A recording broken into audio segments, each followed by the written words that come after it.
Wilson was born in 1812 in our hometown, Farmington. At birth, his name was Jeremiah Jones Colbath, but later changed it. Why? Well, his father named him after a wealthy neighbor. His father hoped to get an inheritance from the neighbor, but it didn't work. Henry Wilson came from a poor family in Farmington. His father was shiftless, another word for lazy. His father was also intemperate, which means he drank too much. When Jeremiah was 10 years old, his father made him an indentured servant to a local farmer. It was very much like being a slave to the farmer.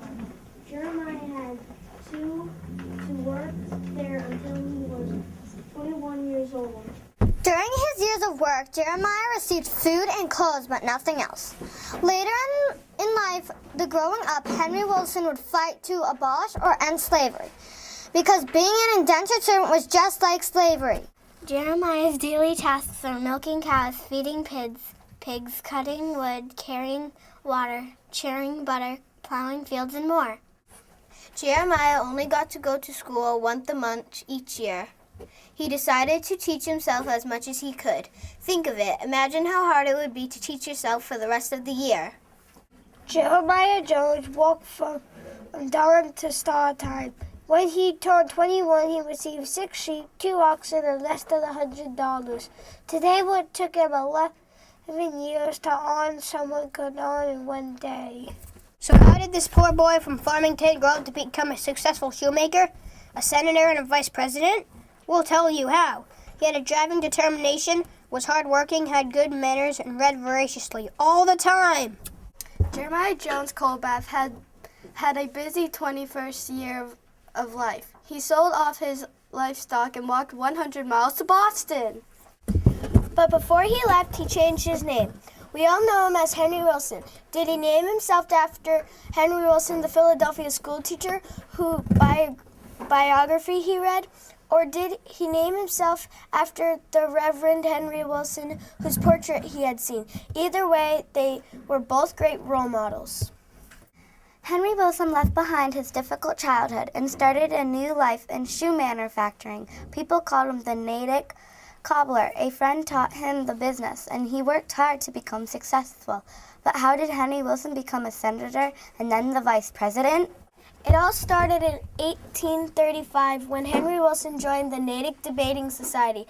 Debating is a formal discussion about a topic, an opinion, and the opposing argument are presented in a discussion. Sometimes you have to argue the opinion you don't agree with. Debating teams now exist in high schools and colleges. What a great way to learn speech making.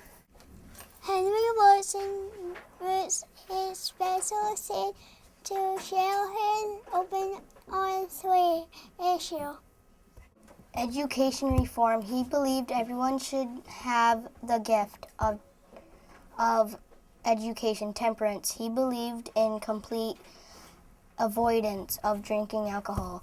Anti-slavery because of Henry Wilson's experience as an indentured servant. He was a lifelong anti-slavery fighter. So, Henry Wilson educated himself and had a friend teach him the shoe business. He learned speech making in the debating society. He was self-motivated. He wanted to improve himself, and he did this all by himself. Once Henry Wilson became a good speaker, he began to belong to political parties. He was a good coalition builder. He was good at getting groups of people to work together toward a goal. Then he ran for public office. At first, he did not win. Did he give up? No way. Lots of people don't reach their goal right away. They keep trying. Another way Henry Wilson tried to get his anti-slavery message out was by purchasing a newspaper to share his ideas. He owned the newspaper for 3 years and lost a lot of money while running it. In life, All people have success and failures along the way. The key is not to give up. In 1855, Henry Wilson became U.S. Senator. He worked very hard to get to this point. He was senator for 18 years. During this part of his life, Henry Wilson made a great speech to the black audience in New Orleans. This is the best part. I warn you tonight, as I do the black men of this country ever, to remember this, that while a black man is as good as a white man is as good as a black man. See to while you are striving to lift yourselves up, that you do not strive to pull anybody else down.